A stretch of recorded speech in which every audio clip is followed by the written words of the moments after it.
In today's video, I'm going to teach you how to set up Airtable automations, step by step 2026. Open your browser and head to airtable.com. If you don't already have it open, type the address into the URL bar and hit enter.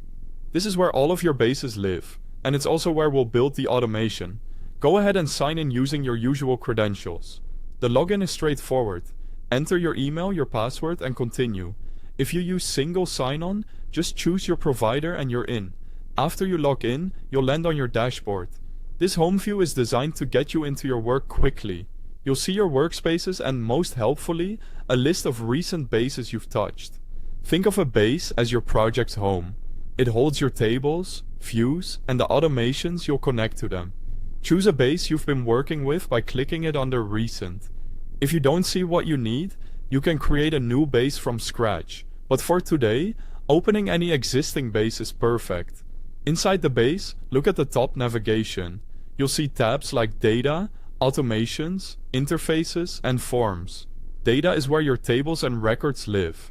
Interfaces lets you build custom views for different audiences. Forms are for collecting new records. Today, we're focusing on automations. Click Automations. This opens the automation workspace, where you can create workflows that run for you. You'll set three things: a trigger, optional conditions, and actions. The trigger answers, when should this run? Examples include when a record is created, when a field is updated, or at a scheduled time. Conditions let you narrow it down, like only running when a status equals approved. Actions define what happens, such as sending an email, updating a record, creating a record, or posting a message to another tool. If you want a quick way to get started, browse the catalog on the left.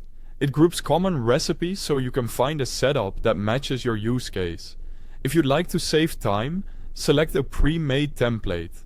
Templates automatically configure a trigger and one or more actions, and then prompt you to connect any services and map fields to your base.